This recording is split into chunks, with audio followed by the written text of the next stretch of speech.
DElEd संयुक्त प्रवेश परीक्षा के लिए वीवीआई हिंदी वाला ऑब्जेक्टिव क्वेश्चन लेकर उपस्थित हो। तो आइए देखते हैं, स्क्रीन पर पहला क्वेश्चन है, अपलक नभ नील नयन विशाल में अलंकार है। कौन सा अलंकार है?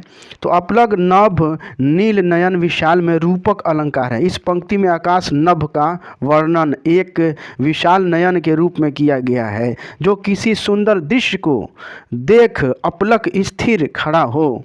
तो इसमें क्या रूपक अलंकार तो नहीं है, तो इसका राइट आंसर है उस उपयुक्त में से कोई नहीं। नेक्स्ट क्वेश्चन में आइए, ग्रामगत में कौन सा समास है? तो इसका राइट आंसर है बी, तत्पुरुष समास है। वो कैसे है? कर्मागत का समास विग्रह, ग्राम को गया हुआ तत्पुरुष समास है। ठीक है। वह पहले से बहुत तेज दौड़ा रेखांकित शब्द कौन पदबंध है? तो यह है रेखांकित शब्द क्रिया विशेषण पदबंध है, क्रिया विशेषण, राइट आंसर बी। ठीक। जी चुराना मुहावरे का अर्थ है। इसका राइट आंसर है काम से भागना, काम से भागना, ऑप्शन सी। इनमें से कौन सा वाक्य अशुद्ध है? गलत वाक्य कौन है? तो अशुद्ध वाक्य, दूध में कौन गिर गया, एक अशुद्ध वाक्य है। ठीक है। इसके स्थान पर दूध में क्या गिर गया, ये शुद्ध होता। ठीक, तो अशुद्ध ये है। दही बड़ा में कौन सा समास है? दही बड़ा का समास विग्रह दही में डूबा बड़ा, मध्य पदलोपी कर्मधारय समास है। यहाँ मध्य पद में डूबा यानी संबंध बताने वाला शब्दों का लोप हो जाता है। ठीक है। तो ये है, इसका राइट आंसर है ए, मध्य पदलोपी कर्मधारय, ये समास है। पुलक प्रकट करती है धरती हरित तीर्णों की नोक से, मानो झूम रह हो तरु भी मंद पवन की झोंकों से। यह इस पंक्ति में कौन सा अलंकार है? इस पंक्ति में उत्प्रेक्षा अलंकार है, क्योंकि पंक्ति में माना शब्द का प्रयोग हुआ है।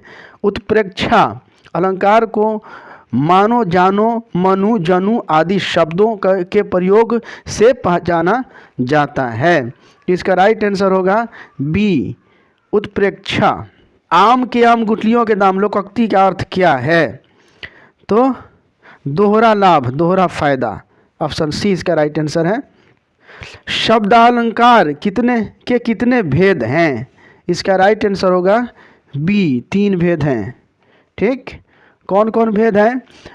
अनुप्रास अलंकार, यमक अलंकार, श्लेष अलंकार। ठीक। परमात्मा में कौन सी संधि है? तो परमात्मा परम जोर आत्मा, दीर्घ स्वर संधि है। क्या है? दीर्घ स्वर संधि, ऑप्शन ए। औषधि शब्द है, क्या है औषधि शब्द? तो औषधि शब्द है तत्सम है, जो हिंदी में संस्कृत से ज्यों के त्यों ले लिए गए हैं। यह है तत्सम, ऑप्शन ए।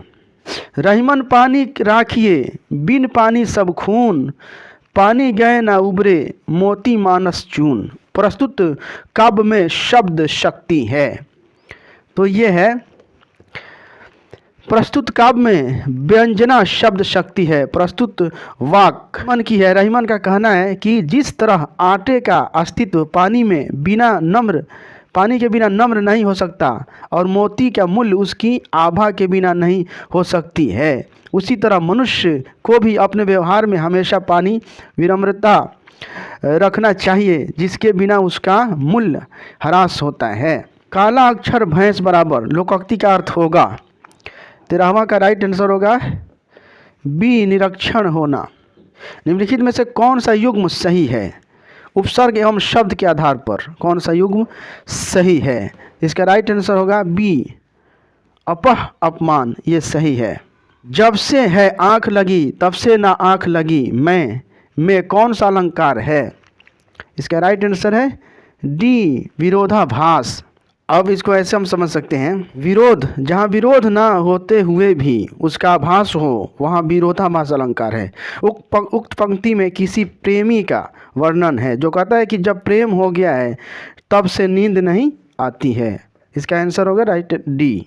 रूपक अलंकार है, कौन है?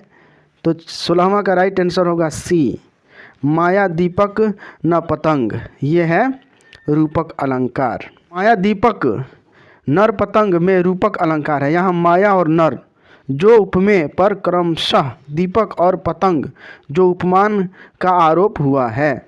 रेखा द्वारा मेहंदी लगाई जाती है, कौन सा वाच्य है?